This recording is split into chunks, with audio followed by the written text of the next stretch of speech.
আমাদের দেশটারে কত ভালোবাসি, সবুজ ঘাসের বুকে শেফালির হাসি, মাঝে মাঝে চড়ে।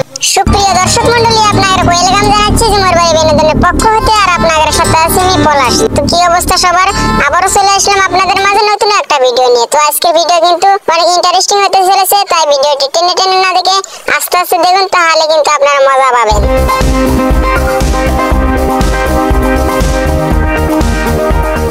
তো ভাইরা ভাই, আমি এই সেতুর উপরে এসে তো পুরো অবাক হয়ে যাচ্ছি, কারণ সেতুটি দেখতে যেমন তেমন, সেতুটির আশেপাশে ও নিচের দিকে যে রকম ভিউ, যে কেউ কিন্তু এখানে এসে মনোমুগ্ধকর একটা পরিবেশ দেখতে পাবে। তো যাই হোক, এই সেতুটি কিন্তু নির্মিত হয়েছে বাঙালি নদীর উপরে। তো ভাইরা ভাই, আমাদের সোনাতলা উপজেলার মধ্যে রয়েছে কিন্তু সেই রকম বিউটিফুল একটা সেতু, যার নাম হচ্ছে আরিয়ারঘাট সেতু। তো অনেকেই কিন্তু এর নাম দিয়েছে গরিবের পদ্মা সেতু। তো যাই হোক, সুপ্রিয় দর্শক মন্ডলী, কিছুদিন আগে ঝুমার বাড়ি ফেসবুক পেজে একজন বড় ভাই মেসেজ দিয়ে বলতেছে, ভাই আমাদের সোনাতলা উপজেলার মধ্যে আরিয়ারঘাট নামক স্থানে কিন্তু সেই রকম একটা বাঙালি নদীর উপরে সেতু নির্মিত হয়েছে। তো সেই ভাইয়ের কথা মতো কিন্তু আমাদের ঝুমার বিনোদন পেজের সমলক্ষ টিম কিন্তু চলে যাচ্ছে সেই আরিয়ারঘাট ব্রিজে। তো সেই আরিয়ারঘাট ব্রিজে যাওয়ার সময় কিন্তু আমার আশেপাশে যে সব দৃশ্যগুলো পড়েছে, সেসব দৃশ্য কিন্তু দেখার মতো একটা দৃশ্য। আর এসব দৃশ্য কিন্তু আপনি তখনই দেখতে পারবেন যখন আপনি গ্রামের ভেতর দিয়ে এসব মেঠো পথ দিয়ে কোনো জায়গায় ঘুরতে যাবেন। তো যাই হোক দর্শক বিন্দু, ফাইনালি কিন্তু আমরা চলে আসলাম সেই আরিয়ারঘাট সেতুতে। আমি এই জায়গায় যেহেতু এসেছি, তো ছবি উঠবে নি এটা তো কোনো কথা হয় না, তাই বন্ধু করলাম এনা ভালো করে ক্যামেরা ধর, আমি কয়েকটা পোজ দিয়ে ছবি উঠি। আসলে কোনো আকর্ষণীয় জায়গা বা সুন্দর জায়গায় যাওয়ার পর আমি যদি ছবি না উঠি, তাহলে কিন্তু আমার মনের ভেতর গেলে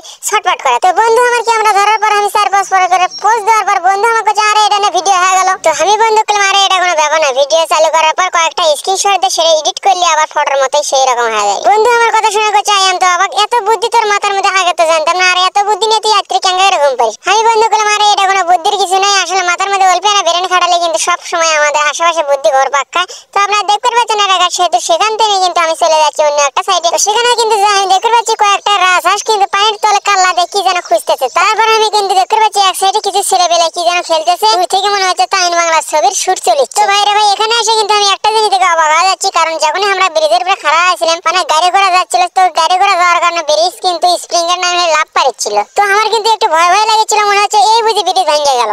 তো আমার এক সমলক্ষ টিমের মধ্যে সৈনিক বলতেছে, আরে ব্রিজ ভাঙবে না, তুই কোনো চিন্তা করিস না, কারণ এসব ব্রিজ আমি এরকম করে বানাই, এমন রড দিয়ে বানাই, সেই রডের কারণে কিন্তু ব্রিজ এখন স্প্রিং এর নামে লাভ দেয়। আমি কইছি, ও আচ্ছা তাই নাকি। তো তারপর দেখতে পাচ্ছি ব্রিজের নিচের দৃশ্য কিন্তু অস্থির রকমের ভিউ, মনে হইতেছে ভিডিও ছাড়লেই যাবে ফরেও। তো যাই হোক সুপ্রিয় দর্শক মন্ডলী, আপনারা ভিডিওর মাঝখানে মিথ্যে না কথা বলার চাই, আপনারা কে কোথা থেকে আমার এই ভিডিওটি দেখেছেন অবশ্যই কমেন্ট বক্সে লিখবেন। আর আপনারা যদি এরকম নিয়মিত নিত্য নতুন মজার ভিডিও দেখতে চান, অবশ্যই ঝুমার বাড়ির বিনোদন পেজটি ফলো দিয়ে রাখবেন, তাহলে কিন্তু ভিডিও ছাড়া মাত্রই আপনি সর্বপ্রথম আগে দেখতে পারবেন। তো যাই হোক দর্শক বিন্দু, এখন দেখতে পাচ্ছেন আপনারা যে বাংলা নদীর তীরে যে আরিয়ারঘাট ব্রিজটি নির্মিত হয়েছে, সেখানের দৃশ্য। আর এখানকার দৃশ্য দেখে কিন্তু আমি পুরো অবাক হয়ে যাচ্ছি, কারণ গরুর পায়খানা দেখে এখানে কিন্তু সুন্দর করে দেশি ও বিদেশি আইটেমের বড়া বানিয়ে থইছে। তো গ্রাম এলাকায় এগুলোকে কিন্তু বলে ঘটে, যা অত্যন্ত রান্নার কাজে ব্যবহার করা হয়, তা কিন্তু আপনারা ভালো করেই জানেন। তো প্রিয় আরিয়ারঘাট এলাকাবাসী, আমি কিন্তু আপনাদের অনেক ভালোবাসি, তাই চাচ্ছিলাম আপনাদের মাঝে সুন্দর একটা ভিডিও নিয়ে। তো ভিডিওটি যদি ভালো লাগে অবশ্যই লাইক করেন এবং শেয়ার করবেন, আর অবশ্যই আপনারা ভিডিওটি শেয়ার করে অনেকের মাঝে প্রচার করে দেবেন। তো যাই হোক, ভিডিওটি আজকে এখানে শেষ করতেছি। তো প্রথম থেকে যারা শেষ পর্যন্ত ভিডিওটি দেখলেন, তাদেরকে জানাচ্ছি অসংখ্য ধন্যবাদ। তো যাই হোক, আজকে যাচ্ছি কিন্তু যাচ্ছি না, আবার অন্য কোনো ভিডিওতে খুব তাড়াতাড়ি আপনাদের সাথে দেখা হয়ে যাবে। এ পর্যন্ত ভালো থাকুন, সুস্থ থাকুন, আর অবশ্যই মন্দ থেকে বিরত থাকবেন।